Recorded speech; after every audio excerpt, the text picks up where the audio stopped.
You're listening to CRBRadio.com. The words and opinions you are about to hear are of the hosts and do not reflect the management, sponsors, or affiliates of Cave Radio Broadcasting. Yo, Dre, I got something to say.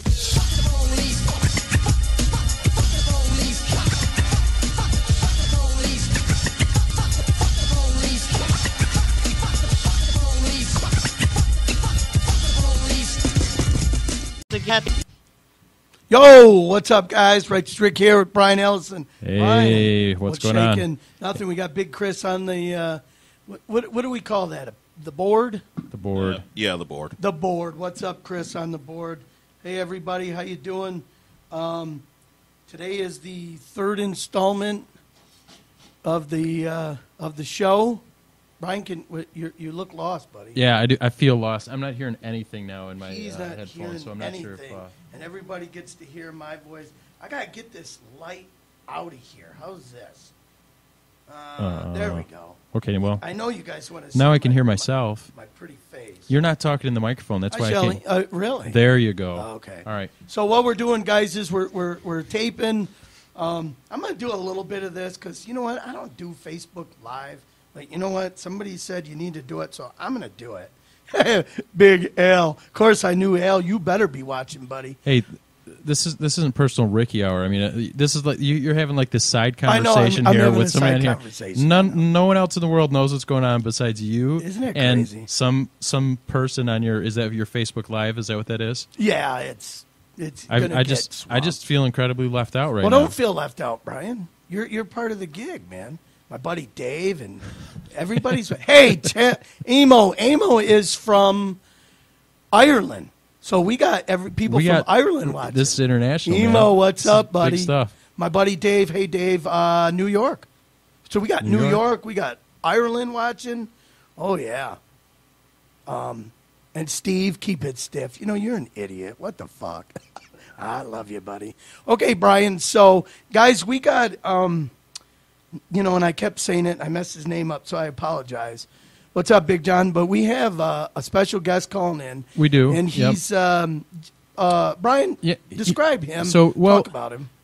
Aside from being a friend of mine, his name is Adam Kokesh. He's been essentially a freedom activist, and I think that's probably how he would describe himself, for about the last 11 years, I think. Since he got out of the military, he was in the Marine Corps. He actually served in Iraq the same time I was in Iraq. And since then, he got involved with Veterans for Peace or Iraq Veterans Against the War, one of those groups, and that led to his activism. So he spent, like I said, the last 11 years as a political activist. He's been arrested something like 36 times for acts of civil disobedience and a variety of other issues. So he's the kind of I would say he's the person that inspired me the most to get active in That's cool. in what I'm doing today. So That's real cool. So yeah, I'm happy that he agreed to come on the show. So should be pretty exciting. There's plenty of stuff we can talk about. We'll see what he's up to these days because I haven't talked to him very recently. Is he a shit starter? Less now than he used to be, but he used to be like his big claim to fame, like yours, is taking somebody's pants off at the Lions game. Like he did that too. No, he didn't do that. Oh. Well, don't compare him to me because only I did that. Right. That's, I mean, you have a big claim to fame. So his is that he organized an act of civil disobedience at the Jefferson Memorial because he lived in Washington D.C. at the time, and he was arrested for dancing. And he put up this video on YouTube, and it got a couple million views or something on YouTube, but it was really? for dancing at the Jefferson Memorial. So he was dancing and okay, yeah, that's cool. That's against the rules, man. You can't dance at the Jefferson Memorial. Well, I mean, okay. Exactly. I probably would have. That's the point. I mean, can you define dancing? I mean, we're not dancing. We're just moving. We're just moving. We're just moving. Is moving okay? So anyway, like I said, he's done a lot of things. So we'll see what he's up to these days and see what he has to talk about it. But I'm excited to have him on. Well, that's cool. And yeah, like I said, guys, tune in and you know what? Make comments. you know, for the guys that don't know, like me and Brian, you know, if you just see the video, when we start getting in everything, I mean, if you want to tell me to fuck off, that's fine too. It's not like I'm not used to it. If you like it, you like it. We want to say hey to everybody, all you guys. And like I said, we got Amo from Ireland calling in. What's up, buddy? We got guys from New York. We got guys from all over. And you know what we want to do is we want to educate. We try to make it a little fun. Excuse me, breaking balls. You know what I mean? Eric, thanks, buddy. We appreciate that. And but we want to get a message across too. And you know, there's a lot of message. Don't be a smartass, Brian. But you know, there's messages that we need to talk about. We want to talk about a lot of things. You know, a lot of situations that happen. You know, I've been talking to a ton of people this week, Brian, and whether people want to agree or they want to admit it, I just got off the phone call. The phone call.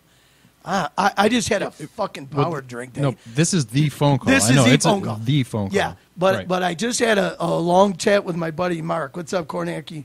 And he had a situation, and I actually told Mark to call in. And he's one of them guys, Brian. He didn't get in trouble. You know, graduated from Clarkston like I did, no trouble. Well, he had a situation where he called the police, and he got in trouble. Wah, Wah, wah, wah. I know. We know, and unfortunately, there's, you know, it takes an experience like that a lot of times to learn, and sometimes it takes more than one. But eventually, people will learn, and people have to learn. Like, look, when you call the police, it doesn't solve your problem; it makes it worse, right? Yeah. What a shame. And guys, like I said, you know, if any of you guys have something you want to talk about or a situation that happened, you know what? Call in. It's 313-879-5950. And, you know, Bill says Drew blows. Well, you know what? I've been trying to get Drew and Mark on here, but Drew called. Ooh, that was quick. Phone call quick. Hey, yo, you're on with Brian and Ricky. Who are we talking to? Yeah, what's up, you pieces of shit? Oh, hey, you same motherfucker, thing. what's shaking? Oh, shit, my bad. I thought this was a call-in show to talk to the police, not about the police. Yeah, you wish. Yeah, what do you need help? You need help with something? We're your guys, man. Hey, what's up, buddy? How you doing, man? I go by the name of News Now California. I'm a rights auditor in California. Wait, what? Okay, News Now California. Hey, News Now. Explain to our listeners what exactly an auditor, somebody in your vocation, what it is exactly that you do. Well, first of all, let me explain. We're not an organization.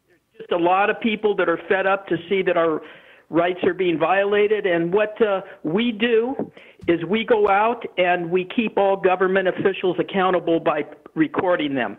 That includes all public servants, including the police. And we want to show transparency. We're not anti-cop. I mean, you know, I don't wish bad things on police, although I do not believe there are any good cops. And let me explain that to you why. You can go in to be a LEO, law enforcement officer, with good intentions and never violate anybody throughout your career. Never do shit to them that's bad. But when you see one of your colleagues doing bad things to an individual and you don't report that, you're a bad cop. And unfortunately, there are bad cops out there. There's less probably bad cops and good ones, but they're making the good ones all look bad. And I agree with that point. I'm glad you brought that point up, because I think that when we talk about bad cops, I think there needs to be that distinction, because there's, and in fact on my website professionalbully.org we use a kind of a rating system to separate what the difference is. And you have the ones that are criminals with badges, you have the ones that are just a typical bad cop, and then you have some that are just a dick, right? But you have this other level of bad cop that is just the silent cop. I mean, the silent cop that allows other people to do bad things, that's a bad cop too. But it's a different level of bad cop, and I think it's important to have that distinction. Well, we're all human. I don't wish evil on anybody, but the problem is right now we're just being outnumbered with them. And it's a sad situation. I go out, not only do I film the cops, but I go out to prisons, the DEA, I've done FBI buildings. I've been battered numerous times. And what's going on right now is they're ramping it up against us. They're calling us sovereign citizens, which is really a play on words. If you look it up, you can't be sovereign and a citizen. And what they're doing right now, this happened to me a few months ago, but now there's another video out where it's sickening, and I can give the link in a bit. But what is going on now is that let me give you this situation. I was filming from a public sidewalk a company that had a government contract. I was outside their security gate filming. I was about 10 feet away from their security gate. The security guard came out from the guard shack and said, "Hey, you're not allowed to film in here. This is private property." And I explained that I understand it's private property and I'm on public property. And what your listeners need to know, if you don't already know this, people, is your eyes cannot be trespassed. Anything you can see, you can film from public. And everybody's afraid of a camera since 9/11. So you have no expectation of privacy once you leave your home. So I was on the sidewalk. The guard came out, told me I can't film. And I'm very cordial, but I give what I give back what you give me. And I try to make these people act like fools before I go off. So I just basically told her that I'm allowed to film out here, and she didn't like my answer. She then turned around, made a phone call, and brings out another guy, and he comes out of the gate. And we go back and forth. He's telling me I have no right to film. I have this blah, blah, blah, blah. And I try to sprinkle my oddities with a little humor because that's just how I am. Yeah. I told the guy after about 5 minutes of him just jawing me that he needs to go back to Supercuts and get his money back for his haircut. This set this guy off so bad, he grabbed my camera out of my hands, proceeded to walk back inside the facility, and I went after him. I tried to grab my camera out of his hands, and he turned around and he grabbed my arm and he pulled me back in further and said, "Now I'm going to get arrested for trespassing." I broke loose. He still had my camera. I went outside the gate and I watched him. What he did was he was doing like a lazy S with his back to me, but I saw him looking down and jiggling my camera. He gave the camera back to me, and he had reformatted my disc, my SD card. So when I got the camera back, I didn't know that. I filmed over it, and I destroyed most of the footage. He also kept the battery and denied he had the battery. So to make a long story longer, I called the cops. The cops showed up. Now, in this case, the cops were decent to me because they knew me. They know what I do. And so they told me because the person gave me the camera back, that does not constitute theft. Theft is taking of your property with the intention of keeping it. Now, if you look up the definition of theft, that is not the definition of theft. If you give it back, it's not theft. Well, that's their definition. So, no, that's the legal definition of larceny too. But that was their definition. Larceny. The definition of larceny includes the intent to permanently deprive. But their definition is they can fuck with your merchandise. Of course they can. Give it back. Right. This is Ricky. Right. This is another case. This is another case of where you say, "Hey, they can't do that," and then somebody else says, "Well, guess what they just did." Exactly. So what happened was they said, "Listen, we can't get him on theft, but we're going to get him on battery and vandalism because he destroyed your SD card." So I said, fine. So, they gave it to the detectives. The detectives called me up. Detective called me up. I had to go down and ID the guy from a photo ID. I couldn't do it. I was unsure from the driver's license they wanted me to look at, but it didn't matter because we had him on video. Even the detective said because I couldn't ID perfectly, it's good, we got him on video. They gave it to the city attorney. The city attorney refused to charge him, and I believe that the city attorney refused to charge him either he didn't look at the video or he just felt, hey, this company, it's a huge oil company and it's a huge tax base for the city. Fuck this guy. We'll just let him, go away. We're not going to charge. So that's what happened. Now, there's a video out that just came out a few days ago. Take that explanation.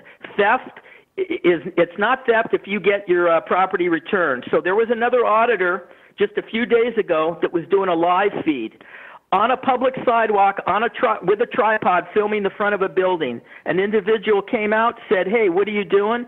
The person said, I'm filming, I'm videotaping. Why? Why are you doing that? Well, because I want to. Why? I want to fucking film, man. Leave me alone. The guy didn't like that, grabbed the tripod and the camera and walked back into the business while the auditor is yelling, hey, I don't give you permission to steal my stuff. Give it back. Never came back. The auditor called the cops. The cops showed up. They went inside, and they brought all of the equipment out to the auditor and said, listen, we're giving you stuff back. We're not going to file charges because it's not theft. You insulted him when you dropped the F-bomb on him. So the auditor now goes to file a report because the report was never even done, like it didn't even happen. Goes to file a report, and now they're stonewalling him. Yeah, imagine that. It's just, listen, man, we need the police because there's a lot of evil out there, but there's a lot of evil in the police, and it's not getting better right now. We're outnumbered because they're getting more and more of these younger guys that come in out of the military, and they're acting like John Wayne. I run into a lot of seasoned police. Now, a lot of the guys, not all, but a lot of the older guys, they don't have the piss and vinegar that these young guys want to go out and just fuck up people, and it's sad. It's really sad, and nothing is really going to change. I mean, I'm putting a little dent. It's a noble cause that I and hundreds of other people throughout the country are doing. I feel it's a noble cause for right now and also for future generations. I've got to look at it that way, but deep down, I know nothing is going to change until the masses stop watching Dancing with the Stars and Voice and get out there and record the police. Not to say if you watch those shows you're a bad person, but I'm trying to get the point across. You got to get out there and record the police, man. You just got to go out there. Yeah. You record the police not only to save your own ass, but you can save somebody else's ass out there when you do it. Well, we agree with you, News Now, and you know what? Like I was telling you, I've watched you for a while, and guys, he's got really cool-ass First Amendment audits on YouTube. And that's how I actually got to know News Now California. And you know what, man? Like I told you, you think California is bad, you need to bring your ass over to Michigan because these fucking guys, listen, they're worse than the mob. Yeah, I'm Italian. Are you familiar with how I just recently started a YouTube channel within the past, I don't know, it's probably been 6 or 8 months now. And I've since been arrested multiple times, and in fact, the city that has the charges on me right now implemented a condition of release on my bond that prohibits me from being within 50 feet of any uniformed law enforcement officer on the planet. Yeah, and that's for how long? Well, until my case is disposed of. It's indefinite as a condition of bond. So they've essentially prohibited me from engaging in my vocation of choice at this point. So it's certainly what we're doing, and the people like you and people that are out there recording the police and uploading those contacts, good contacts, bad contacts, it doesn't matter. Just that sense, providing that sense of transparency and accountability, are really a threat to so many people that in some cases they really go out of their way to try and shut you down, whether it's stealing your camera or whether it's coming up with a bullshit court order that essentially puts a chain around your ankle. So, but right, you're an example of. I didn't mean to cut you off. Go ahead. No, I was just no. What Brian said, we've all been there, and jewelry around the ankle, and you can do this and you can do that. I mean, I have literally met mobsters that are sweeter and kinder. Oh, I believe it. That are less dangerous than the Michigan police. But News Now, you know what? You keep making them videos, And tell everybody your link to it so they can come check you out. What's your link? Yeah, you just go to YouTube and punch in News Now California, NEWSNOW California. It's got a picture of the California flag. Everybody make sure to subscribe. To tell you something, too. Your case about being within 50 feet is not unusual. It happened to a guy also in Portland, Oregon. And what the cops are doing also is when you're on a sidewalk, they will just fuck with you and come up with a bogus charge that you're disturbing the peace or you're creating a nuisance, knowing that when they arrest you under those charges, they're not going to stick. But they just figure, hey, man, I'm going to fuck with you, and I'm going to take you to jail. You're going to have to post bail. You're going to have to come to court. Charges are going to be dropped, but we're going to fuck with you. And that's what they're doing. That is exactly what they're doing. What I and many others do is not for kids because you do not know what's going to happen. But I tell all people that are new to this, and even people that aren't that new, that have been in it, is that no matter how right you feel you are, you need to walk. Because I'm not going to be put in a cage because there's always tomorrow to audit. And the more you elevate it with these guys, you're not going to win. You got to listen very carefully every word they say because they will twist your words. I do also what are called silent audits, and those are very good because you don't speak. And when you don't speak, they can't do shit. I love watching you guys do that. Them cops come up. Do you speak English? Are you a terrorist? What are you doing? I imagine myself trying to do one of those and like it lasting about 30 seconds before I'm speaking. Yeah, so that takes some self-discipline. News Now, that's the biggest problem. Like I have such a big mouth, and Brian's got a big mouth, but we're definitely going to get out there, and me and him are going to do a First Amendment audit. We're going to actually do it by Jackson Prison, because them guys out there. You know, it's always safe before you go out. Go on the county assessor's site to look at the plat map. Well, we're going to go on the sidewalk. We'll walk up and down the sidewalk. Yeah, just make sure you're on. Okay. You're not on private property. That's what you want. That's what you want to do because they'll come out and they all act like tyrants. I have retired cops that enjoy what I do, and one of the cops that he's on the East Coast. I don't know exactly what state, but he has told me. He says, "Listen, you want to really mess with a cop's head? You ask them questions." So, I mean, the cop will ask me if I'm on probation or parole, and I'll just ask him the same thing. Well, no, you asked him one time if his mother was on parole. I saw that. I think it was you. Yeah. It was either you or maybe it was Philip, but you said, is your mother on... talking about high desert? Yeah. High desert. You got high desert. That wasn't me. But if you ask questions, it drives them nuts. But the best thing you do all the time, especially if you get pulled over, this is one thing I wanted to tell your listeners. Supreme Court says you don't need to answer the cops unless you're arrested. Yeah. And even if you're arrested, you can just take the fifth. But when a cop pulls you over, all you have to do is show them your driver's license, proof of insurance, and registration. Never roll your window down all the way. They're going to accuse you of smoking weed. If they pull you out of the car, always lock your car door so they can't plant shit on you. And if ever you guys do audits, always park your car at least 2 blocks away, face the car in the opposite direction of where you're walking so you don't have to do a U-turn. If you're wearing a cap, you get in your car, you take it off. I travel occasionally with a boxing dummy. I put a wig on it with pearls and a bathrobe. So they're looking for one person. If they say two, they don't know me. Yeah. Well, you know, the good thing about Michigan, too, is we're not a stop and ID state. So, yeah, and you know well, what? I'll tell you, it's bad where you guys are. It's bad throughout the country, and unfortunately, it's getting worse and worse and worse.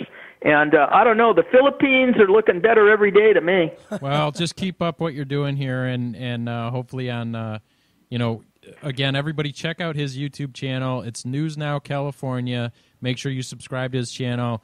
He's done some great videos. I'm going to subscribe. I haven't subscribed yet. Sorry, I have to admit that, but I have watched many of your videos. So keep up the good work.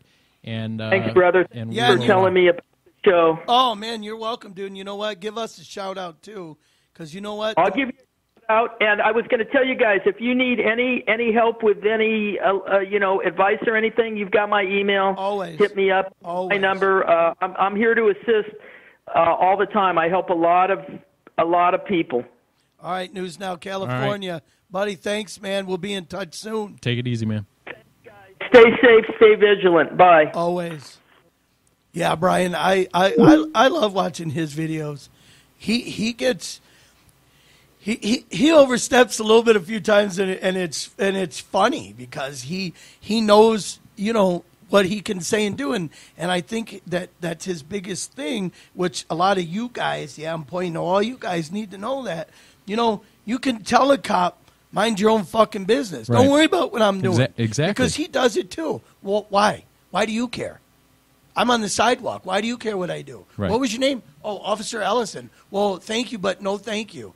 And it's crazy because, you watch these First Amendment audits too.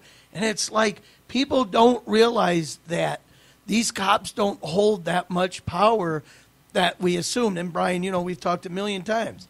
Me, just like everybody else, we assume, well, they're a cop. You oh my God, you better give them your ID. What? Why wouldn't you? And what's the first thing the cops say?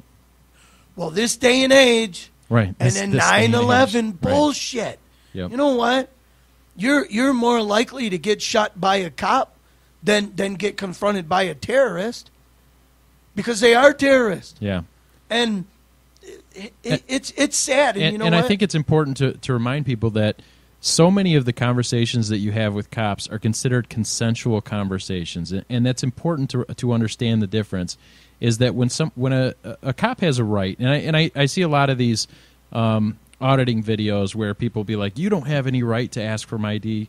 He does. He's asking you. He's asking you a question. Ask. Hey, can I see your ID? So. Right, and that's where it's considered a consensual contact with law enforcement. But what you as a citizen need to know is that you're not obliged to respond. You're not obliged to acknowledge them. Driving is different. When you get pulled over, you got to give them your license. You have to give them your license. Right. But right. So what you need to tell people, Brian, explain it is. So let's say me and Brian, we're walking down the street. Cop doesn't like the way Brian's looks, or his shirt says "fuck the police," because they walk down the road with a sign that says the one guy had a sign that said "fuck the sheriff," and they come over and harassing him. And you know what? The thing is, like, okay, Michigan is not a stop and ID state, meaning they can't just stop you and demand your ID. Now, if you're driving, you have to. Right. I mean, obviously. I mean, let's be technical, but if you are walking down... We can even clarify that further as well. Because if you're driving and you're stopped for a traffic violation, they can demand your ID. If you're in your car, you don't necessarily have to produce an ID. Because I've been in that situation myself before with Michigan State Trooper knocking on my window trying to demand me to get out. And where were you when he did that? You were in a parking lot. Yeah, we were in a parking lot. I was out in Livingston County. So it's real touchy, guys, but Michigan is, in fact, it's not a stop and ID state, right. Which means they cannot just stop you and ID you because he's pissed off or he don't like the way you look. And right, you don't have to produce an ID unless you're being accused of a crime. Right, and that's the thing. They have to articulate a crime that you committed or are thinking of committing. And like I said, I started... I don't know, about a year ago, Brian, watching these First Amendment audits with News Now. And all these guys, and I mean, I sit back and I watch them all night, and I fucking laugh. And I laugh at it because we hold, not we, but a lot of people hold cops to such a high standard that, and like you said, we got into that, debate last week, where, you're talking about your neighbor. And it's a shame because a cop's not going to help you. just like my buddy was saying today. And it was a weird situation. I'll talk about it because I told Mark I was gonna. He went to go drop his 3-year-old daughter off. Mark, if you're listening, buddy, I'm gonna talk about you. He went to go drop her off. He went to go pick her up. His ex has a new boyfriend that thought he was one of them telephone tough guys. The guys that we always talk about on the Drew and Mike show. And, yeah, so I'll beat your ass and that type. He started getting lippy to Mark, and he's like, dude, I'm just here to pick up my daughter. I don't care who you are. You're with her. You're not with her. Well, he escalated into shoving my buddy. So instead of my buddy just, hauling off and fight with him, they pushed and shoved. He called the police. Cop comes. All of a sudden, the story changes. He's in trouble. Well, not in trouble, but they're just, now they're like, oh, well, you this and you that. I mean, it's bullshit. And, just like News Now said, Brian, we're just a couple dudes that have been into some shit, that are trying to get out of shit, that are starting shit, and we're just trying to get the message out. And when we start doing First Amendment audits, we're gonna start taping them, because I told you I wanted to go to Ann Arbor and do it right in front of the courthouse, and then I want to go to Jackson Prison, Cooper Street, and do it, just because. And like you guys, that are watching, you'll see how police really act, and then these ain't even police. And you'll see how they act when they're like, oh, what are you doing? And spread them or give me your ID. And it's like, no, you don't have to. Right. And I think the biggest problem is police, and you guys know this whether you want to admit it or not, police have scared people into thinking you have to surrender your rights. And I can speak from experience on, the other end, being, behind the fence, so to speak, where they do whatever they want, and if they don't like you, you're in a world of shit. You're in a world of shit. And Keith told me to stop looking at the camera. Well, if I don't look at the camera, Keith, you won't see me. I'm just messing with you. Yeah, you're that guy, man. I'm that guy. Are you checking your hair while you're looking at the camera too? Nah, man, I just got my hair cut. What do you think, guys? Looks pretty sharp, you know what? What do you think of my haircut? But you know what? It's a bad haircut when in the middle of it the barber drops the scissors and says, fuck it, man. I'm done. That is a sign of a bad haircut. That's a sign of a bad haircut. But no, guys, you know what? This whole thing, with these cops, I mean, it's everybody's. We live in a land of paranormal. Well, we that too, but paranoia, and just like News Now said, Brian, you guys got to see these First Amendment audits where they're freaking out. You would think he walked in there with an Uzi and a shotgun. He's got a fucking GoPro, just like you do. Right. And they freak out. Oh, my God, what are you doing? Get out of here. You can't do that. And the thing is everybody's under this preconceived notion that I have to get your permission to film you. Right. And then the response from them is inevitably, well, why are you making this difficult? Why don't you just tell us who you are? Right. This would just be easy. Why don't you just tell us what you're doing? And it's like, because that's not the fucking point. The point is that I don't have to tell you what I'm doing. The point is that I'm free to do what I want to do as long as I'm not harming anybody else. And this camera is not harming anybody. And what do they always say, Brian? Because I know you watch the audience. Well, if you don't have nothing to hide, you would show me your ID. Right. And you'll tell me who you are. And, Rick, you have no idea how many people will just simply buy into that. I do. And because I used to be that guy. You're right. I got nothing to hide here. Here's my ID. Right. And I bet you there's people in this room right now, because I can look around the room, that have done the same thing. Maybe even Chris. Chris, grab that mic for a minute, buddy. Have you ever just been confronted or with a group of people and a cop said, hey, man, give me your ID, and you just gave it to him? Nope. Never? Good for you. Mm-mm. Good for you, Chris. Okay, well, then I take that back. Every time I got pulled over, it was for a reasonable reason. Okay. And what would that be? Speeding? Speeding, cutting across 3 lanes. Oh, shit. You're one of them. Okay. Practically almost hitting somebody. Okay. Well, practically almost isn't really a crime. Like, I would fight that one. Yeah. But you Oh, of course, the Detroit no insurance, though.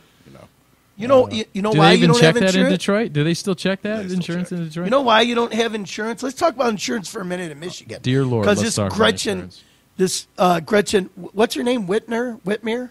Who cares? She wants to talk about the fucking holes in the road. We are number one now. So everybody listen to this. We are number one in the country for the highest insurance.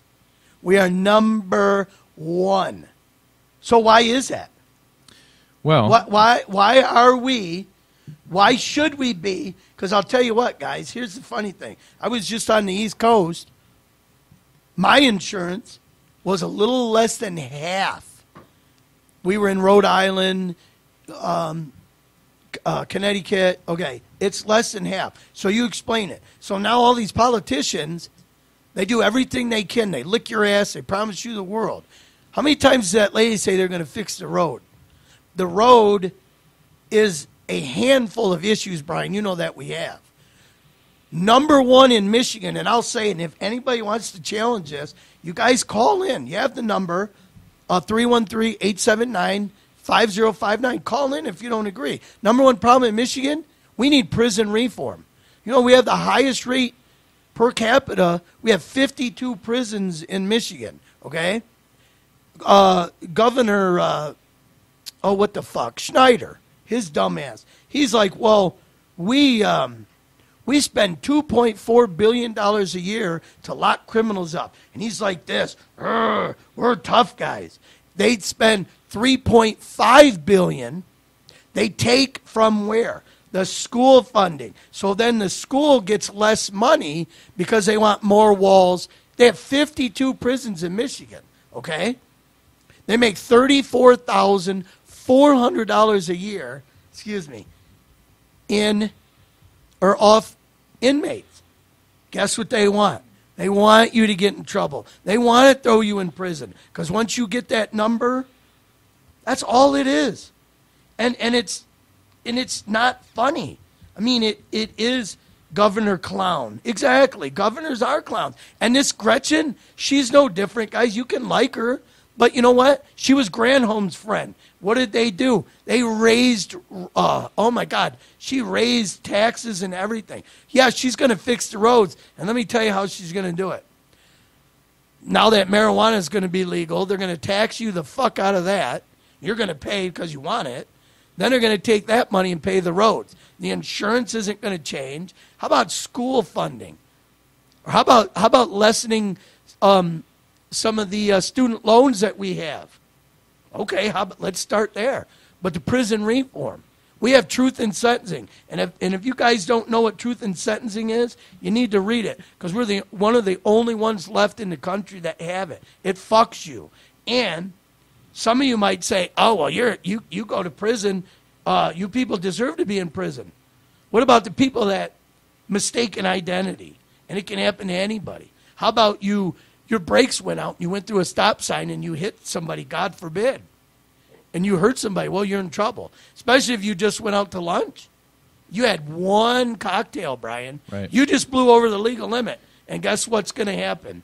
They're going to make a deal with you. You're going to plead to a lesser charge. They're going to ass fuck you. They're going to throw you in prison.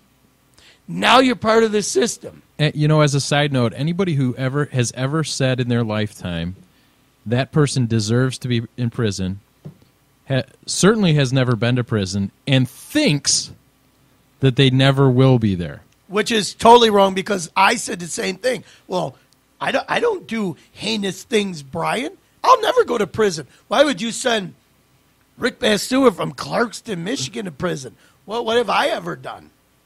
Nothing that I would think, but it happened. Yeah, you don't realize how easy it is to get caught up in something, and that something that you didn't do, something that you maybe thought about doing, or maybe you didn't even think about doing it, or maybe it's completely mistaken identity.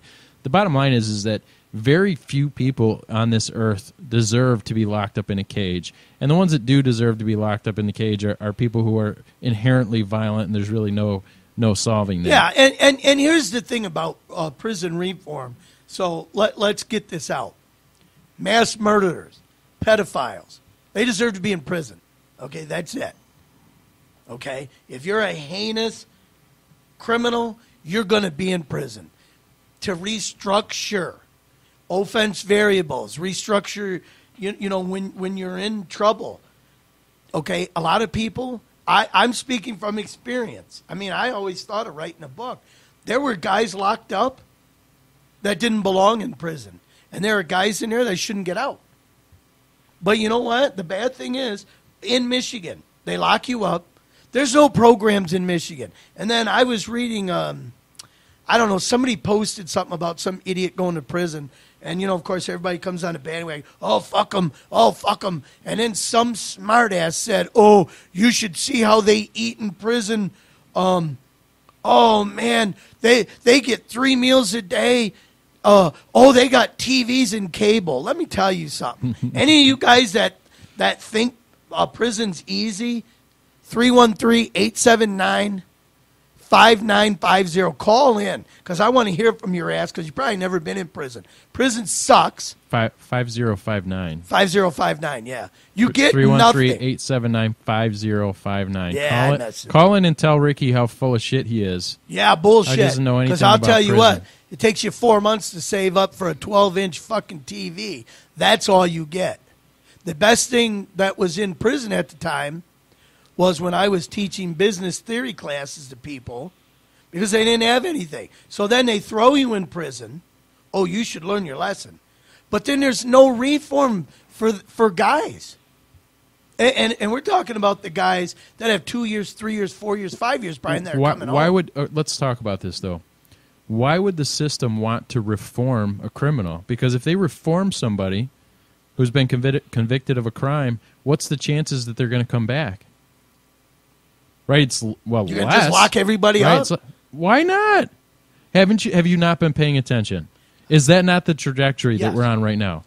I think more and more people are getting locked up for more and more and more things. So if there was an intent to reform prisoners, to rehabilitate people so they weren't coming back, that would certainly hurt the booming prison business, right? But that's how Michigan is. If you watch other states that dissolved truth in sentencing, they dissolved it because they want people to be reformed, because you're going to be a citizen back in society. Michigan's view is, fuck them. There's no good time, so they take away good time. They took away everything in Michigan prison system, meaning if you get 10 years, you have a tail. So if you get 10 to 20, they could hold you up to 20. You get no good time. There's no classes. They don't want to educate you. Now, they recently, and I don't know when, because I'm not a prison connoisseur, but you could take college courses while you're locked up, but you have to pay for them. So then I heard other people going, oh, these fucking people, they get to go to college. No, you got to pay for it, man. If you think Michigan's paying for prison, paying for college classes, call in, dude. Let's talk about it, because I'll tell you to shut up, because you don't have a clue. Let me ask you a question, because this is something I don't have a clue about, but I did learn when I was in Oakland County Jail. Do you get a bill when you leave prison? Do you have to pay per day? No. So unless you have the means. So meaning if you're wealthy and you have $1,500, $1,600, $100 in your account at all time with no restitution, you're a very wealthy person. Yes, they can make you pay. So when I processed into Oakland County Jail, I don't know when it was, about a month or so ago,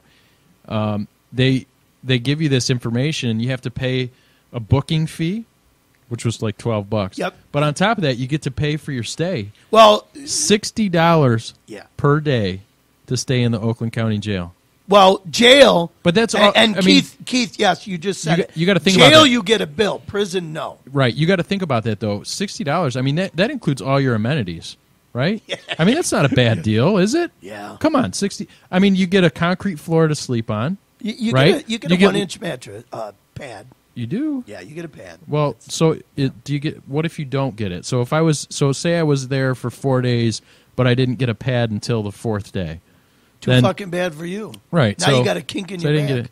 Yeah, well, I mean... Well, here's the other maybe. thing. But Especially you get to pay Oakland extra for County, the Brian. Oakland County Jail is I've so heard it's the worst. overpopulated. Okay, here's a good one for you. Okay? And I'll say it. Years ago, my ex, my son's mother, took me to court for child support. Okay? They'd had enough of us because I'm lippy and I'm loud. No. Oh, bullshit. I told the judge, show me a detailed billing. Show me a printout of my bill. You say I owe her money, show me, and we'll go over it. And if I owe her, fuck it, I'll pay.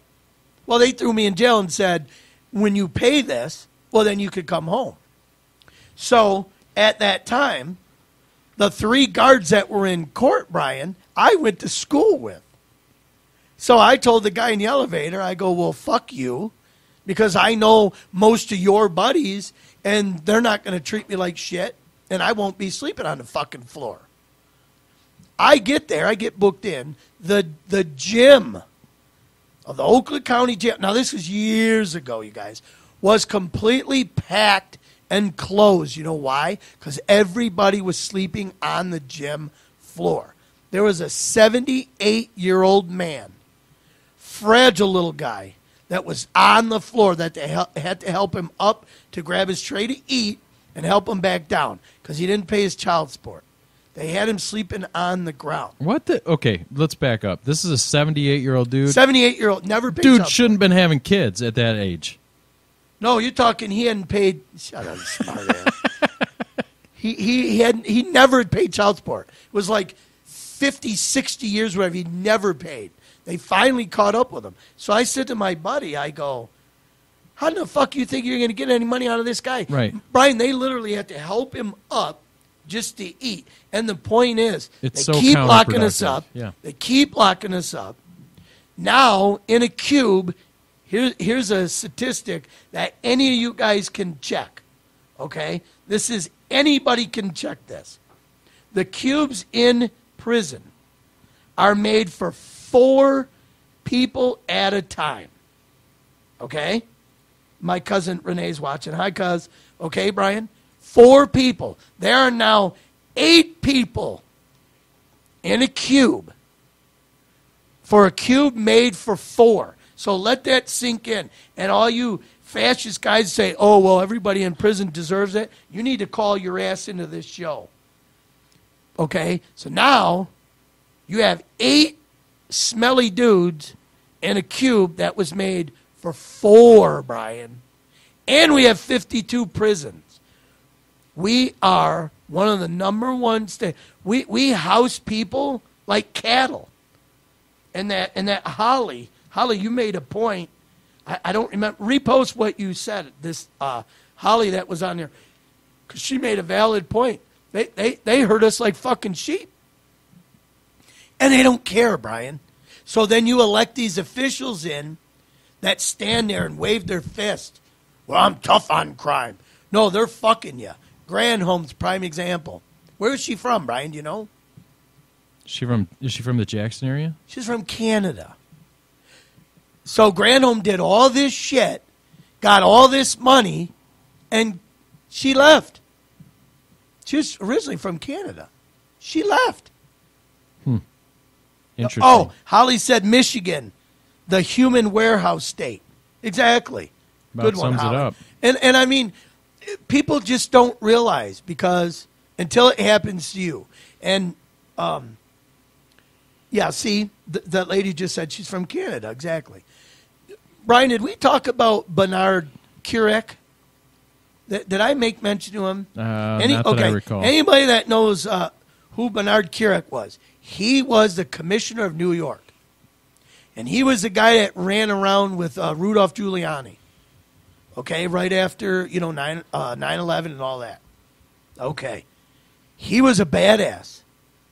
And he'd get on TV, guys, and he'd tell you if you're a fucking criminal, a mobster, he didn't care who you are, he's putting your ass in prison if you deserve it, and that's how it is. He gets convicted and did 4 years. Now, guys, listen to this. He has a book out. He does tours now. He did 4 years for some bullshit that they hemmed him up on. He gets out of federal prison. Take a guess what he said, Brian, when he got out and went live. Just take a guess. He said that everybody that I deserved to be in prison. Exactly. He said, we got to stop sending people to prison. He said, oh, my God. So he wrote in his book how there was a family. So Brian Ellison and his family, you're a fisherman.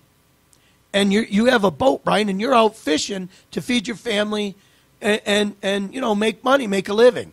You caught too many fish. Guess what they did? They threw your fucking ass in prison. To what? 2 minutes. We're going to take our commercial break. I'm sorry. Thanks, Chris. We're gonna take 2 minute. Let me rephrase that. In 2 minutes. We're going to take a break. Yeah. So if you're dialing the phone right now, go ahead and put it down. Yeah, put it down and just listen to me run my mouth. We're going to wrap up Ricky's conversation here. So bottom line is, Bernard was an outstanding, law-abiding police commissioner. Got arrested, got thrown in prison for 4 years. Now he tours the country and says, we got to stop sending people to prison.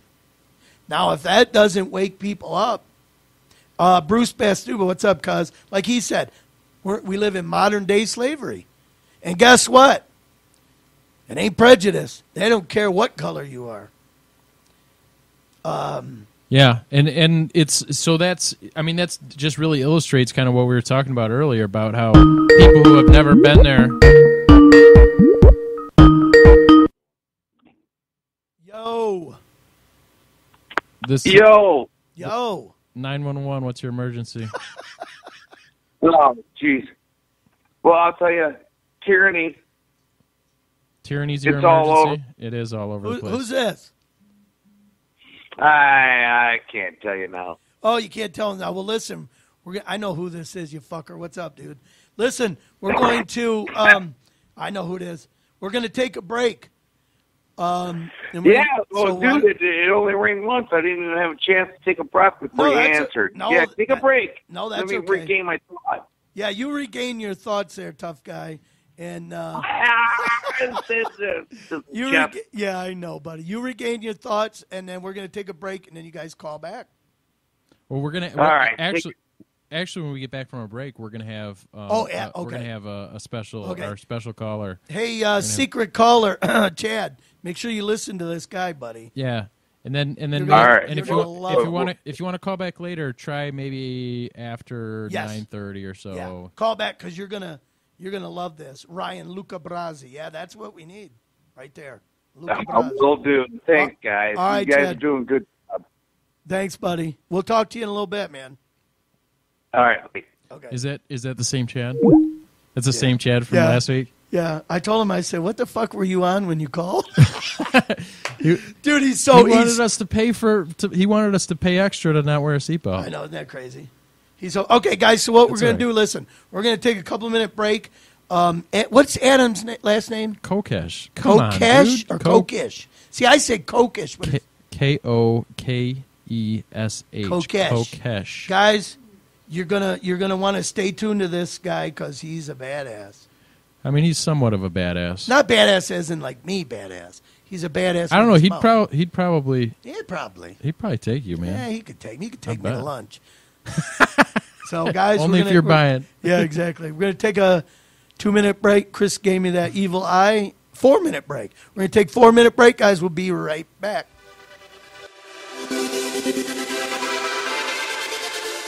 Enough.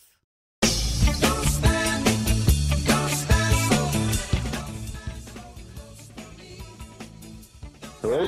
Hey, guys, we're back. Hey, hang on 1 second, bud. All right. What do we got on the line here? Hey, we are back. This is Resistance to Tyranny with Rick and Brian. And as promised, we have a special guest with us. This man, in most circles, or certainly in my circles, needs no introduction, but in this circle, we'll certainly give him an introduction. Besides being, like I mentioned earlier, a good friend of mine and what I would consider an inspiration, brought me to this movement.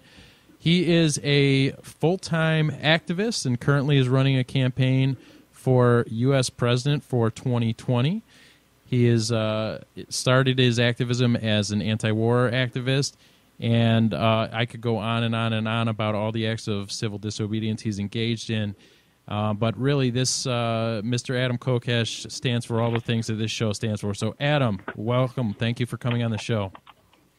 Hey, my pleasure. Thank you for that wonderful introduction. And I was, whenever there's so much in there I gotta respond to. But the first, I wanted to be like, no, I can't be special. I was just another jarhead. But then I was like, you know what? If I got Brian into the movement, yeah. If I got Brian motivated, all right, I'll take credit for that. And I got to say, the best, response or feedback results I've had from all of my activism, more than the direct result of the activism itself, is always in seeing how other people have been inspired by the stands that I've taken to take their own. And I think that's really so much more important than someone going, okay, yeah, I agree with you. And I'd like to think that my favorite way I've ever been introduced like that is that I'm an activist, and I love that. And I love how what I've chosen, as a career for myself, if you want to call it that, has brought so many other people into the movement and given me the opportunity to do that. And I could start dropping names and be like, yeah, I helped them. But yeah, I love being able to take the time and help people craft different projects and, learn from my mistakes and all the ways that I've done things wrong. But I'll just say one more thing in response to that, Brian, and we can get on with the show here. And that is that anytime anyone introduces me as a presidential candidate, a little part of me dies inside, because as you all know, I'm not literally running for president. Although I am technically running for president, it's much more accurate to say that I'm using my candidacy to turn the presidential election into a referendum on whether or not the federal government should be allowed to exist at all. A vote for me is a vote for nobody for president, because I am not even going to put on the ring. I'm going to throw it directly into the fire and resign on day one in order to carry out what would be a pre-planned bankruptcy proceeding for the federal government that would leave us with 50 independent states, which would be at least a good first step in the direction of freedom. All right. So I got a couple things to unpack there. So first of all, in my short time in activism, I've come to find the same thing that you mentioned is that the most gratifying thing for me is when I see other people inspired by the things that I do. And so, again, I've had significantly less time in the movement than you have, and I know the numbers of people that you've brought to this movement are incredible. So, for that you should be commended. And then second, dude, I'm trying to break it to this audience slowly. Like I can't introduce you as the not presidential candidate right off the bat. They just won't get it. So. Anyway, good title. Well, no, I mean, the reason like I say, part of me dies inside. I mean that obviously as a turn of phrase, but there is something really true to that, because, just think about, like, even for like the average unthinking American statist, right? You just think about who our presidents have been. You really have to be some kind of psychopath to pursue that kind of power.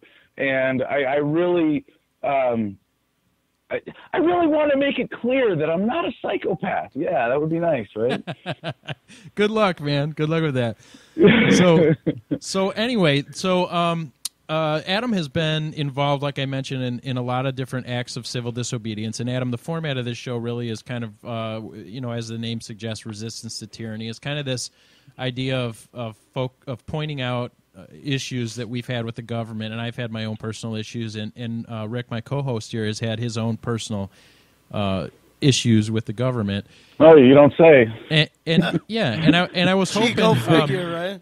I was hoping you could share with the listeners maybe your favorite arrest story, or something where your favorite in dealing with law enforcement or court proceedings to kind of shed some light to people that don't know any better. Yeah.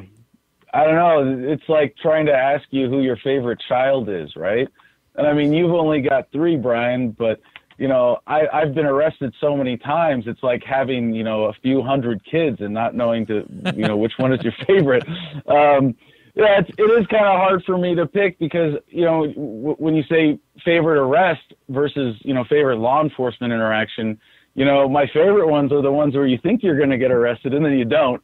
And on that note, I think my favorite is a really easy story to tell that I just got pulled over once, and I was someone else was driving my vehicle with the Freedom logos on it, and the police officer walked up to the passenger window and came to me and was like, "No way, Adam Kokesh?" I remember that video. I was like, we got that on video.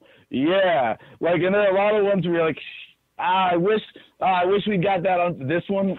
Perfect audio, perfect, good video, you know, very clear. And I bleeped the guy's name and blurred his face out so that he wouldn't get in trouble as a cop for being a fan of Adam, but also that he let us off on the ticket and just was like, "Man, that's so cool. I thought with the Freedom logos like this, maybe you were just a fan, but no, that's awesome. Yeah, I watch your stuff and I'm on board." And you know, I want to point something out. There is an important lesson of the story that Brian, I think, is one of the you know, I've gone through various phases in my activism, both tactically and intellectually, and one of the mistakes that we tend to make as libertarians, and some of us, I think I've kind of evolved past this in my thinking, but it's very easy for us to make the mistake of assuming that the government is this monolithic institution of a singular mind, and it's not, and it's made up of people. And a lot of those people, like you and me, Brian, you know, when we were in the military, I mean, I was at least starting to question things, you know, but I wasn't ever like, yeah, government is awesome and the more the better. You know, I was already, you know, at least sort of, you know, moderate libertarian leaning at that point. And, you know, most humans on earth, you know, even government, I'll go so far as to say most government employees think they're great people, like ethically, morally good people, that generally are, except for not taking the time to understand their employer. And, you know, they want to do the right thing. And Brian, if I may humbly say so, I think that I've seen in you a certain amount of angst that's, of course, entirely justified, especially given your experiences, or you know, living in the United States or in the world today and being able to read the internet. But there's like an anger that leads us to collectivize. There you go. Collectivize government employees, as in you're a government employee, you work for an evil institution, you must be evil.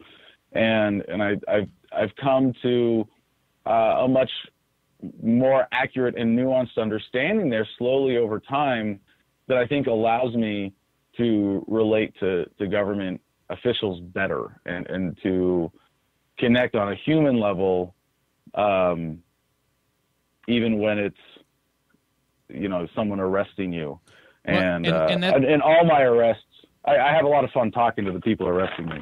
And that's a great point. You know, in fact, I'm glad you bring that up because I've had frankly quite the same experience where I've had a lot of the officers who have arrested me, and I certainly haven't had as many as you have, but you know, we do have great conversations, and I am able to reach out to them and have them say, you know, wow, you seem like a lot nicer guy when you're not, you know, like when you're not threatening me with violence. Of course, I'm a nice guy. I'm a nice guy most of the time. So, you know, I think it is important, and I think that you know, getting out when I'm out in front of people and when I'm out making a statement, I do tend to treat it that way because the message that I'm trying to convey to people, to outsiders, is the fact that these people can't be trusted. Not that they're bad people, but as a collective, they certainly can't be trusted. And the mistake that I think people make is and we've Rick's been a victim of this, and I've been a victim of this, where we thought we were calling the police for help, and ultimately it it destroyed our lives. And so that's the message I'm trying to convey. And when I'm dealing with these people on a one-on-one basis, it's much easier to have those human connections. And certainly it is important to remember that they are in fact humans. They have families, they have children, they have wives, they have, dogs that they probably don't shoot, hopefully. And we just, and they are humans. And when they're not cops, some of them may be really, damn good people, but unfortunately, they've chosen a vocation that their job is to harm people, right. And so I think that there's I tend to not give them a lot of slack on that end. The other thing about that is in our mentality as activists and as just who, by whatever reason, victims of police brutality or any kind of police injustice. Excuse me. I was in Fallujah in 2004 with the Marines, with the Civil Affairs team. And I was in combat for most of that 7 months time, and I came back with significant PTSD, and I understand what it means to be affected by that trauma, and the trauma that I experienced in war, really not a war, it was an occupation at that point, of course. Is we don't have a monopoly on PTSD as vets, certainly, and for the kind of a lot of the police brutality or even just prison experience stories that I've heard here from people in the United States, way worse for creating a PTSD response. And just to be clear in the understanding, PTSD, and I really don't like the D. And I don't mean that in all the ways you could take it. Well, I do. But I really don't like the D in PTSD because it suggests that it's a disorder. When one of the things that I learned, I ran a peer support group for vets with PTSD when I lived in Washington, D.C. and was organizing with Iraq Veterans Against the War back in 2007, 2008. And I went through, a few different training sessions to be better able to do that. And one of the things that I learned that really stuck with me, that I think is most important for anybody dealing with PTSD of any kind, is that this is not something that is wrong with you. This is a normal response to an abnormal situation or a sane response to an insane situation. And PTSD is kind of like your brain's, one of our brain's protection mechanisms, right? If you get punched in the face by a cop, or if you see a family member get shot by a cop, it's a good thing for your survival that you get pinged with a little bit of fear every time you see someone in a blue costume like that, right? And I have, I have my PTSD that I experience now is more related to the trauma that I've experienced with government, just as a regular American, but also as an activist. And I think that's really important for people to remember, especially in this game, that that's okay, and it's okay if, oh crap, it's a cop, and you have that response. So I just want people to keep that in mind, because I certainly have that. And to a certain extent, there's like a healthy kind of PTSD that you should have about cops in America. You see a cop on the street, that should trigger something in you that keeps you a little bit extra alert, while they're around. Maybe not, an anxiety response or an actual stress response, but there should be something about that, because as an American, you're 50 times more likely to be killed by a cop than by a terrorist. And yet, for most Americans, they have that response that they should have for cops when they see someone walking down the street, in a distash and a keffiyeh, looking like a Muslim, and it's like, no, that's not the real threat here. You have a false PTSD response that has been programmed into you by the media and government, and it's kind of nice to be able to, okay, I can separate those things. Yeah, and I think that I think I would be much more concerned about somebody who has a nice, warm, and fuzzy feeling when they see the blue lights in the rearview mirror, right? That's the person that I'm more concerned about. When like, hey, look, it's the cops. This is going to be a great interaction. I'm not nervous at all. Like I seen some blue lights the other day, or they're Christmas lights. Well, that's not. And they were nice. Adam, what's up, buddy? Hey, question Hey, for you. How you doing, man? So you're Excellent. saying that you have worse PSPD or severe of cops, and you're saying over combat is what you're saying. Right. Well, yeah. And I was in Fallujah in 2004 during the siege of the city. So during that time, I saw, more combat than most troops in theater, but it was still a relatively mild experience. I never fired my weapon in combat, and that's because I was usually driving or behind somebody, or everybody else was just shooting at muzzle flashes, and we were never supposed to fire without, as we were told, positive target identification. And, I saw Iraqis die. I saw dead bodies. I saw Marines die. I saw, bodies blown up.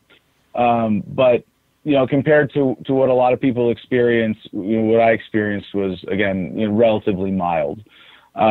Whereas what I've dealt with the police, really in terms of threats and hardship, except for I'm never afraid that a cop's going to send a rocket into my backyard and blow me up when I'm not paying attention.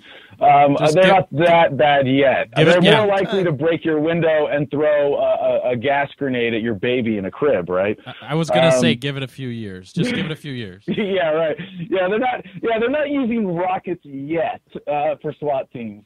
But and the prospect of being swatted, having someone else call a SWAT raid in on your home. I just yesterday read a story about a guy who was killed recently because of that. Fortunately, they caught the guy who was doing this.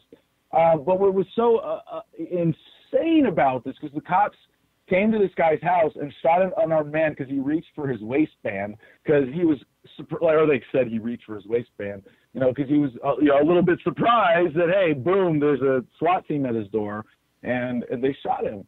And instead of people being outraged about a cop shooting an unarmed man, they're outraged about the guy who called in the SWAT team as a false police report. And they're both wrong, but one wasted people's time, one got someone killed. Just to put that in perspective. So when I was in jail in solitary, I did 2 months in solitary and then 2 months in general in my longest lockup, which was 4 months. There's a lot of scary stuff that you got to face there. Sometimes from the guards, sometimes from cops, sometimes from the legal system. I've been roughed up by cops, and as my probably single most famous act of civil disobedience, dancing at the Jefferson Memorial way back in 2011. I got picked up from behind and body slammed and thrown on the marble floor. And if it wasn't for McMath, a Marine Corps martial arts program, teaching me how to fall properly, now I could have cracked my head open on the floor. But instead, I tucked my chin and I spread out my limbs and slapped the ground and was able to deflect that force a little bit. But, I never got roughed up being frisked by an Iraqi. I was never locked in a cage. I was never, deprived of sunlight for extended periods of time. I was never, in a sense, they were, shooting rockets and mortars at us as, defending their country from an invading force.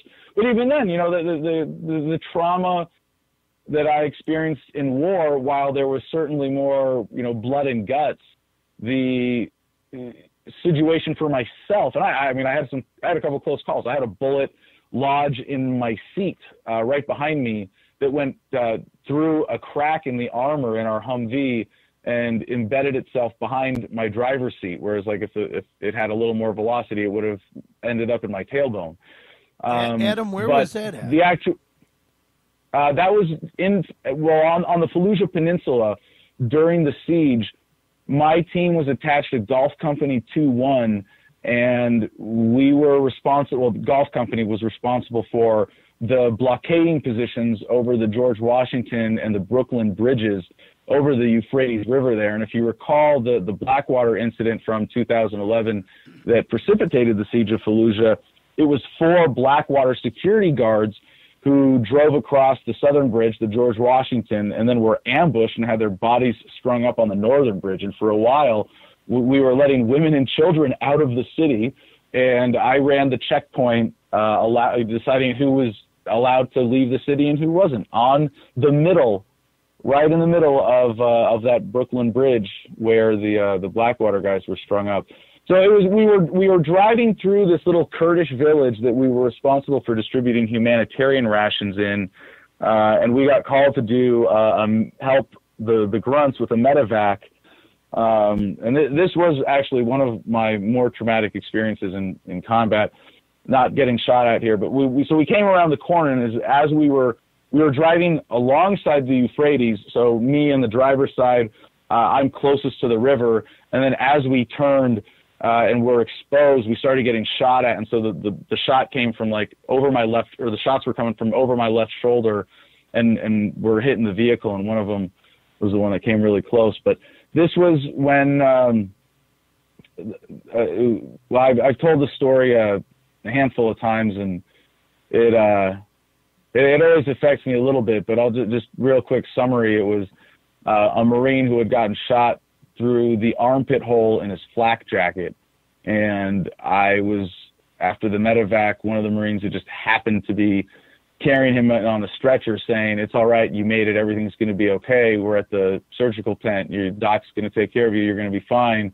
And, 5 minutes later, the doctor comes out of the tent screaming, effing corpsmen, as in to blame the corpsmen who were trying to take care of this Marine for the fact that he died. But it was just, and then, hey, by the way, Marines, go back into combat with these corpsmen who don't know how to take care of you. I mean, it was a really ugly scene. But yeah, there was nothing that really could have been done anyway. The bullet went through and severed an artery near his spine, and he just bled out internally. Soon after we got him there, obviously.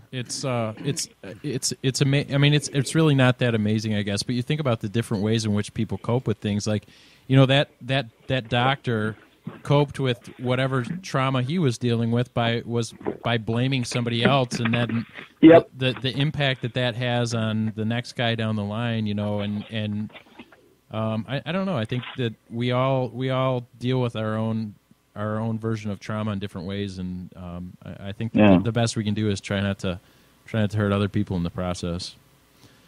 Oh, I think one of the things that I think I bring to the conversation around libertarianism that's somewhat unique, and I think should be talked about more, is kind of a long view of human history, because I like to cite the work of Professor Steven Pinker at Harvard, who says, who really has proven academically beyond any dispute that we are living in the most peaceful times in human history, and that human violence is on the decline following sort of a radioactive decay curve. And unless you can prove to me that any of the trends driving this, and there's obviously plenty of debate around what trends are driving this and how, but unless you can tell me that any of them are going to reverse, it looks to me an awful lot like the march of human progress, this great dance forward, is to become less violent over time as we become more capable. And when you start to understand, the deeper nature of violence and its psychological roots, you can see that all of these bigger forces of technology and productivity and progress and communications and the internet and so on, making us more capable, are also making us less violent, because we are smart enough in those moments now to not turn to violence. We have better mechanisms of accountability, and the motivations of want and mental illness and repeating the cycles of violence as they get passed on from generation to generation. I think we're seeing, Mark Twain is right when he says history doesn't repeat, but it rhymes. I think there's a spiral. I think there's a cyclical nature to it, but it's also spiraling very clearly upwards. And we progress with every generation as we get less and less affected by the traumas of the past. And so, yeah, having that kind of awareness, like what you just said, Brian, that's so integral to human progress that, we all want to be better than our parents. So why don't you tell everybody, what is it that you're up to nowadays? I mean, I'm afraid to ask, right? Part of me is afraid to ask, but I'm sure there's dozens of things you could tell us about. But what's one of the biggest things that you're up to nowadays that you could like to tell everybody about? Yeah, well, there are some things that I am, for legal reasons, not going to answer that question with, that I very much would be happy to if we were speaking off the record. But I have two main focuses right now in my activism. Of course, one is the presidential campaign, and we're in kind of off-season mode right now where we're building our network, we're building our base, we're getting people involved in the Libertarian Party and in a position to be delegates for the 2020 convention in Austin, Texas. And the other big thing I'm working on is Operation Big Easy Book Bomb.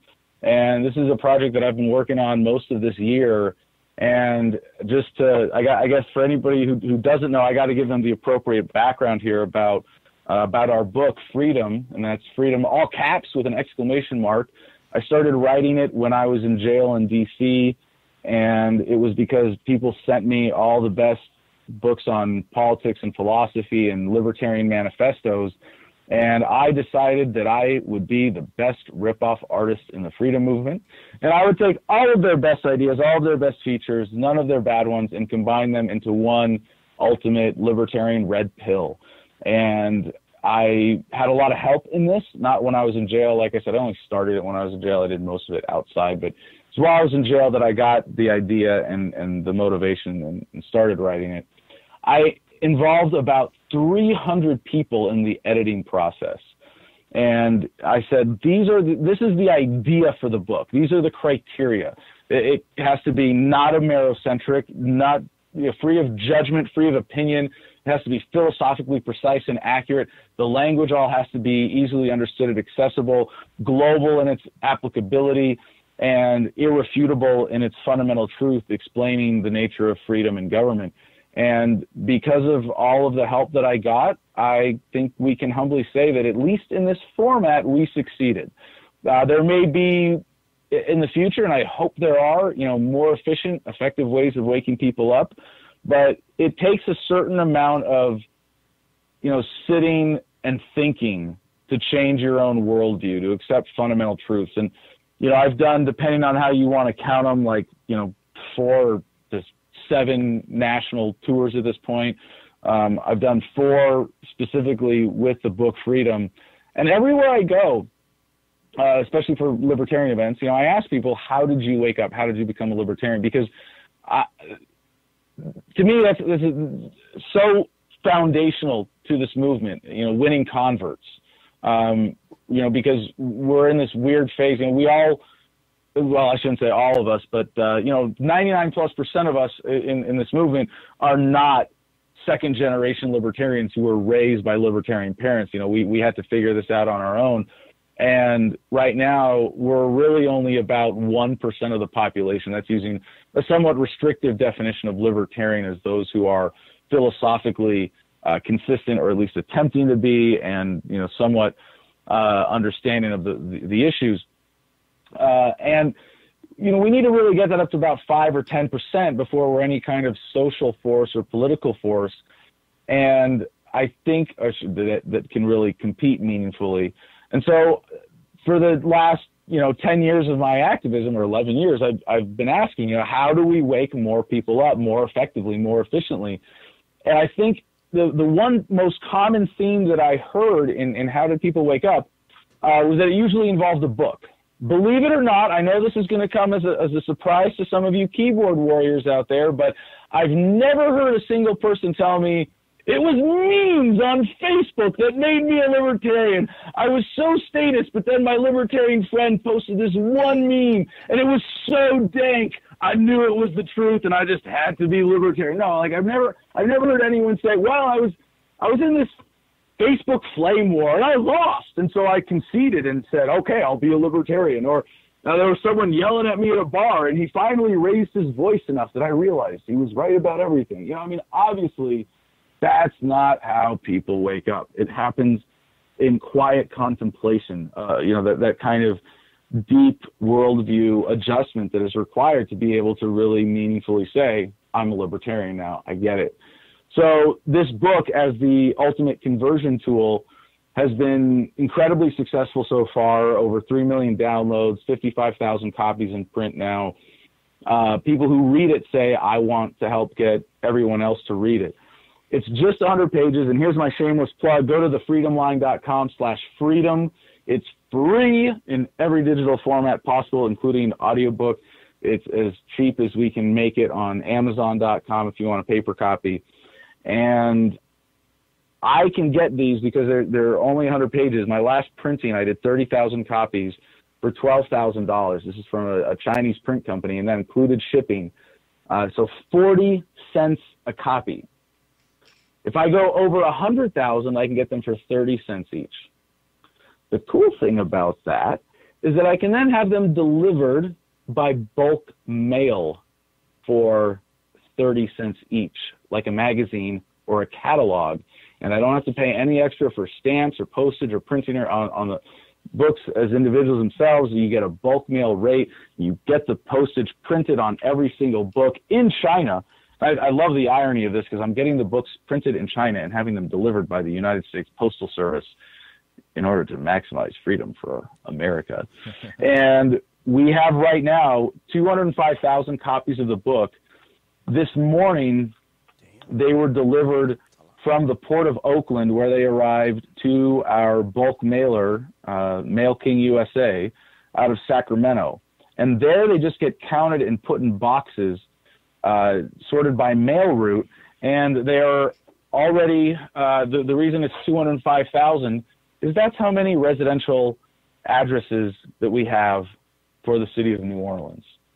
Like I said, Operation Big Easy Book Bomb means we are going to put a copy of freedom in every single mailbox in New Orleans, all at the same time. And I use the word force here very metaphorically, but when you do that, you put a book in someone's hands and they know that all of their neighbors just got the same book, it kind of forces them to have an opinion on it. And at very least, they're going to read the summary of the message on the back page and, have to have a reasoned response to proper, principled, ethics-based libertarianism. So right now, I'm raising money. If I'm in a bit of a bind, coming towards the last window of the year before the holiday season really starts, where there's kind of a lull between Thanksgiving and Christmas. So we're hoping to get the books out first week of December. I may have to sell a kidney to do this, but we've already got $65,000 spent on this project, and right now I'm in the last phase to raise another $60,000 for the bulk mail part of it. So you got to if do anybody, what you got to if you guys do know for anybody freedom. who wants to buy a slightly used kidney for about $40,000, I got two. Well, You only need one. you got to do what you got to do for freedom, man. And I would like to say, certainly, obviously, I've read the book, and I think that this is it's such a simple book to read. It's such an easy read. It's such a short read that anybody who is listening out there who doesn't, because we have listeners who don't even understand what libertarianism is or what it means. This is the book you want. If you want to have a basic understanding of libertarianism and what it means and how a libertarian society could function, and just understand the core ethics and basic principles behind libertarianism, the book Freedom is what you want to read. So, perfect plug. Thank you, Brian. Yep. So, where can our listeners find you?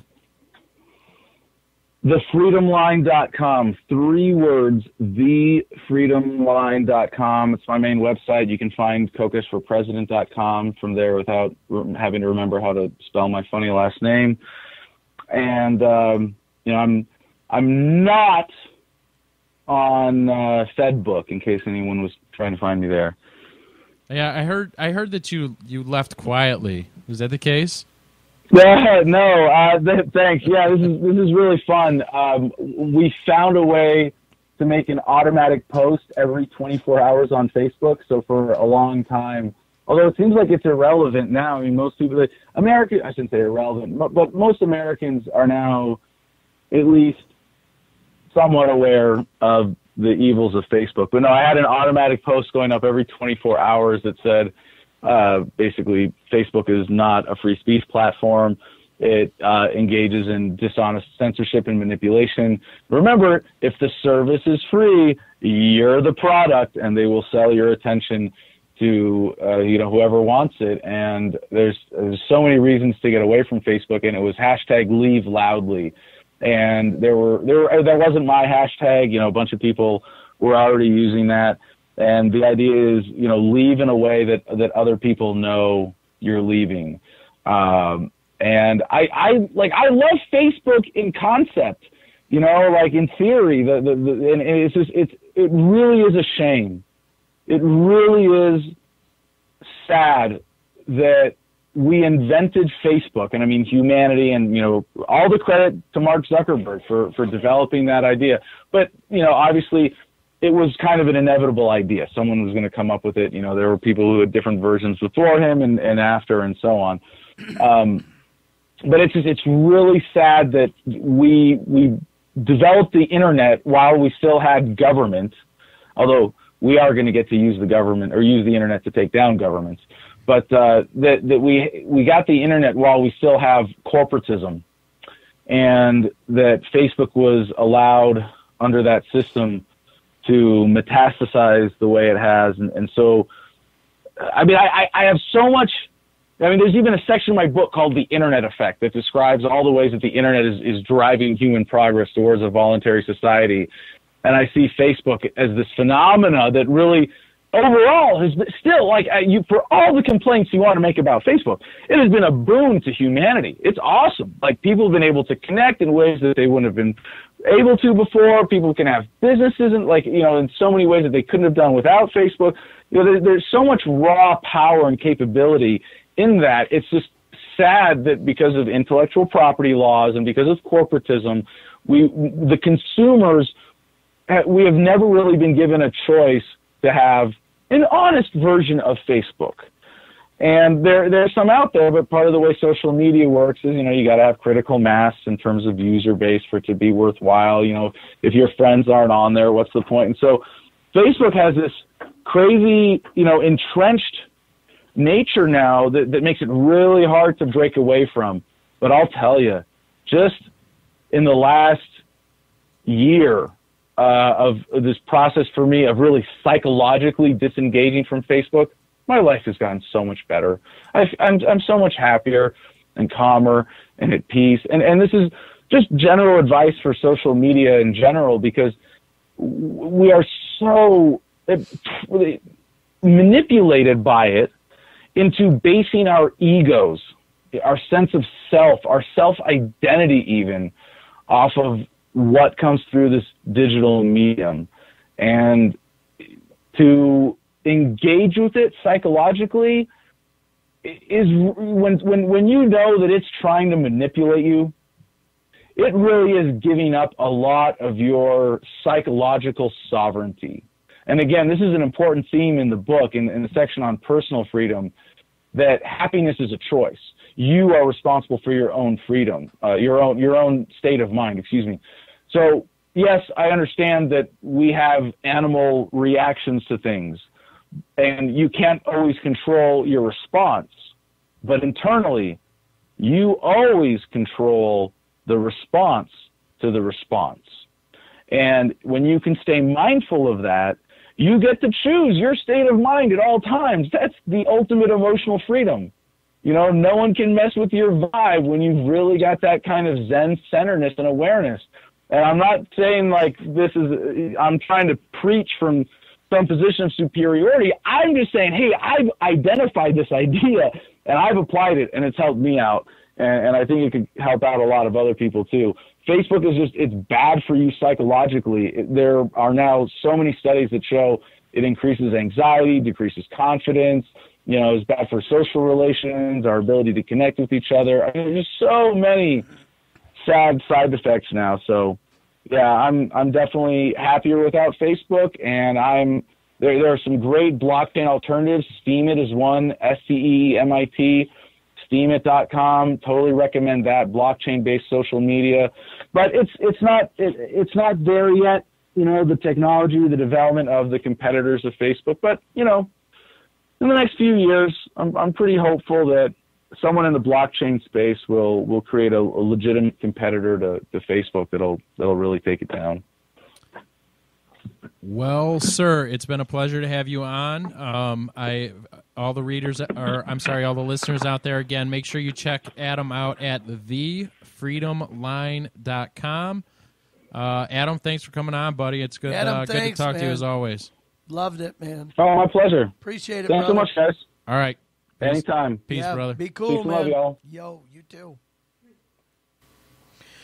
Okay, guys, that was Adam, and he's got a lot to say. He's an interesting guy. Very interesting. I know a lot of people are going, what the fuck, and yawning. Somebody said, Rick, have some shots.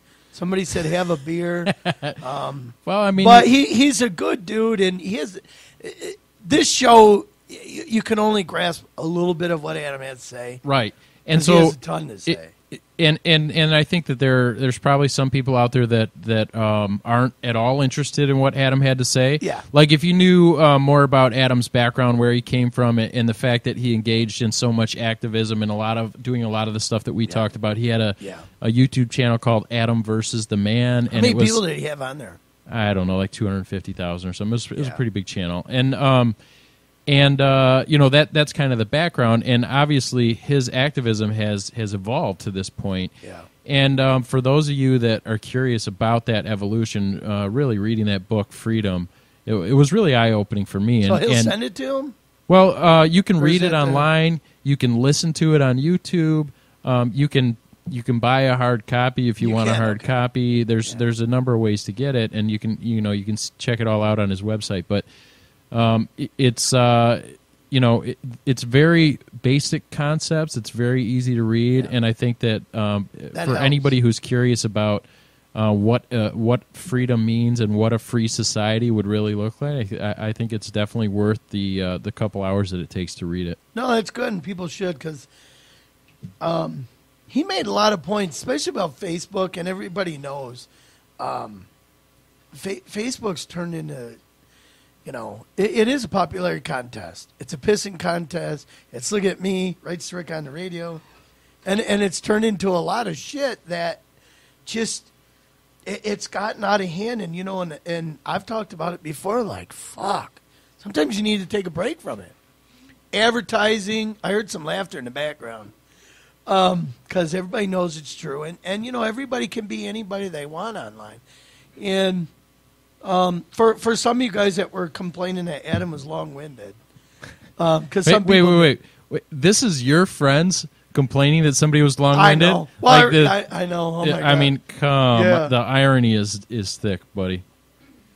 Yeah, I know it is, but you know what, guys, we wanted to have Adam on, because he's a big part of Brian and a lot of big things. And I would check his book out. I'm going to have him send me a link to it.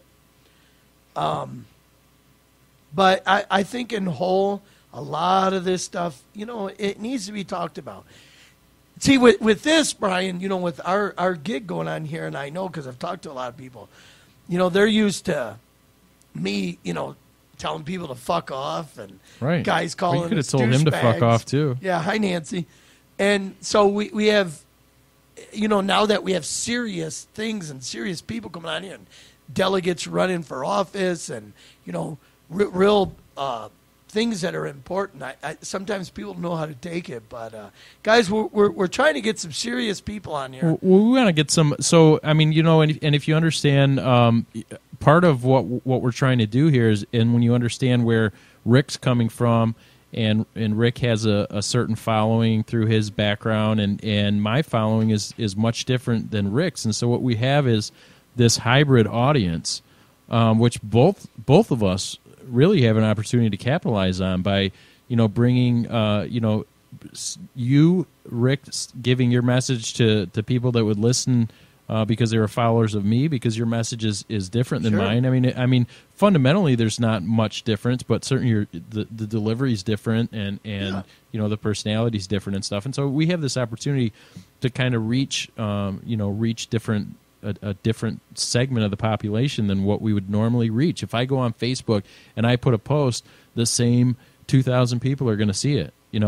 Where if we're on the radio, then the people that would be listening for you are going to listen to me, and the people that are listening for me are going to listen to you as well. Yeah. And so I think and I've told people that too, Brian. Like, I've told people, hey, check Brian out. When News Now California, I've been sending all them California guys messages like, call us. California's got it going on, man. They got an active community. And out they there. do. And you know what, guys? This is where I can say, we need to get going.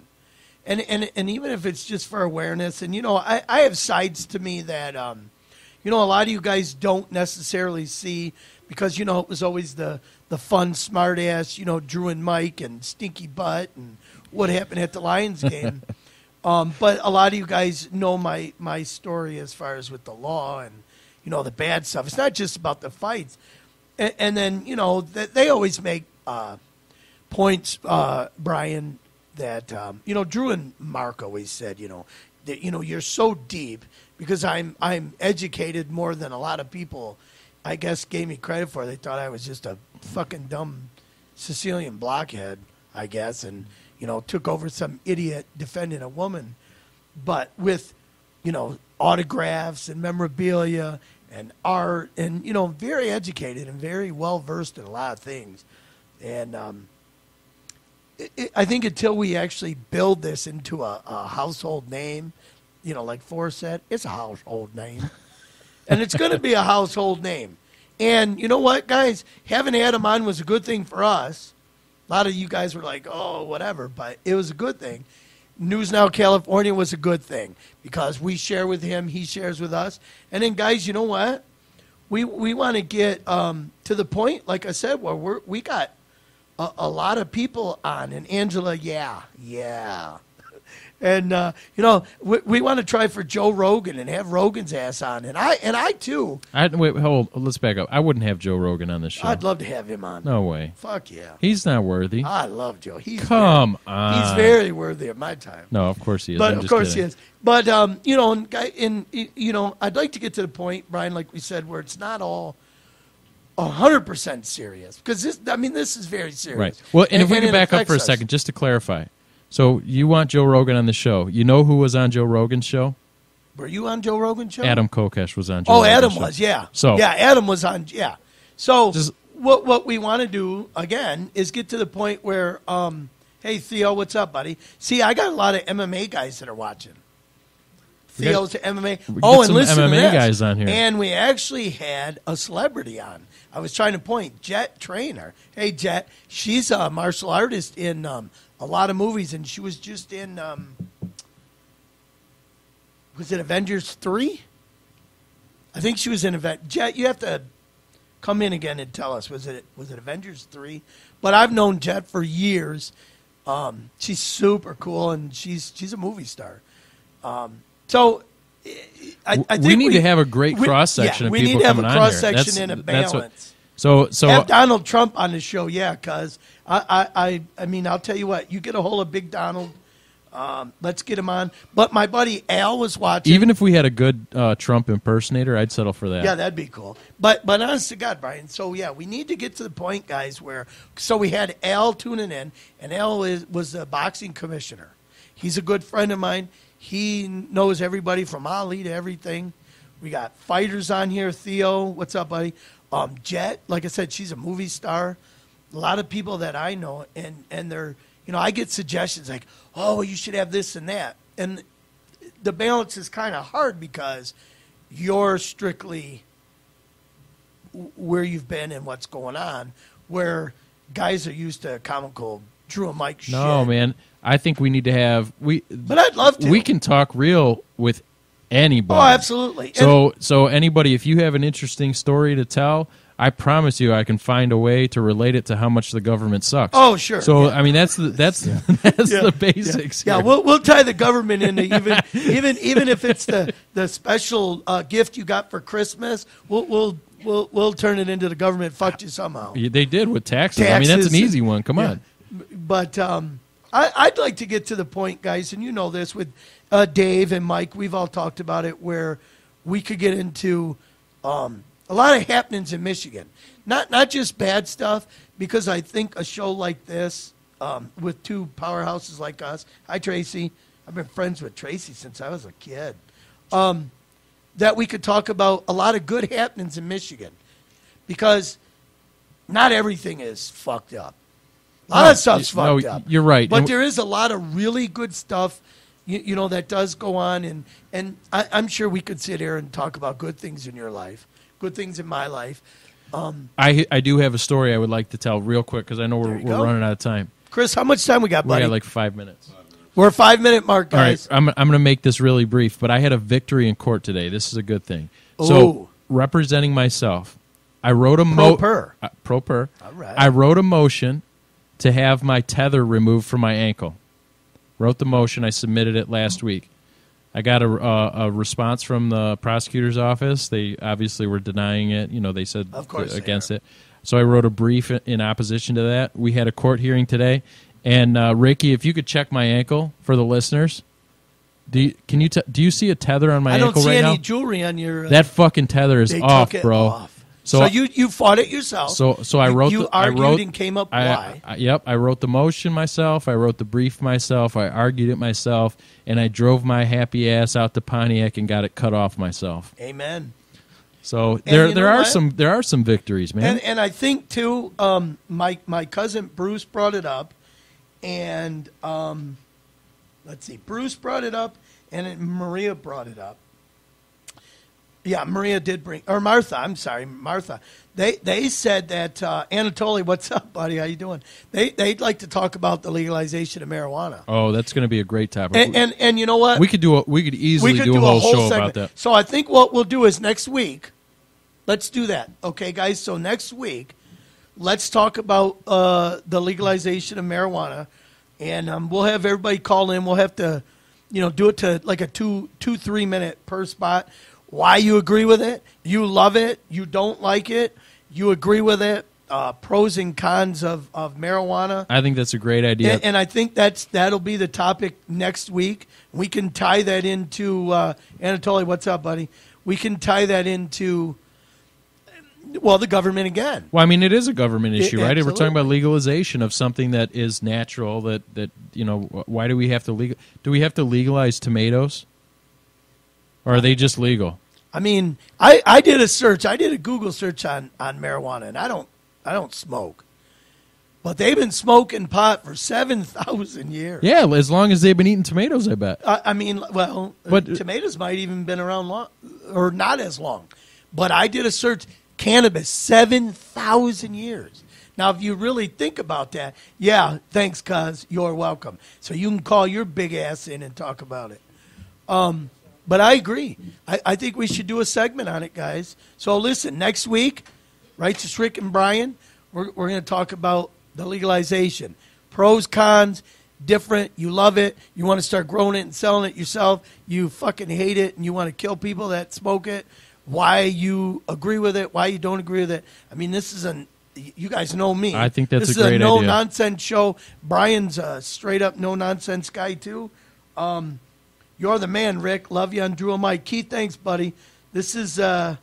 We do have a cop that was scheduled to call in today. So, guys, listen. He kind of canceled not at the last minute, but he let me know on Wednesday that something came up and he wasn't going to be able to call in today. Do you believe him? Guys, we were supposed to have a cop call in. Of course I believe. What? Hey. Oh, cops don't lie? Cops don't lie. Yeah, right, okay. If I was a magistrate, I'd tell you, certainly, cops don't lie. So, guys, listen, Chris gave us hopefully next week. the 10-second thing. So I just want to say, Righteous Rick, guys, thanks a lot. Brian, hey, thanks. Adam, you're out there, buddy. Thank you. All our callers, all our listeners, guys, thank you. Next week's topic, marijuana, good for you or bad for you. Peace out. Love you guys. See you next time. Peace. NWA court is in full effect.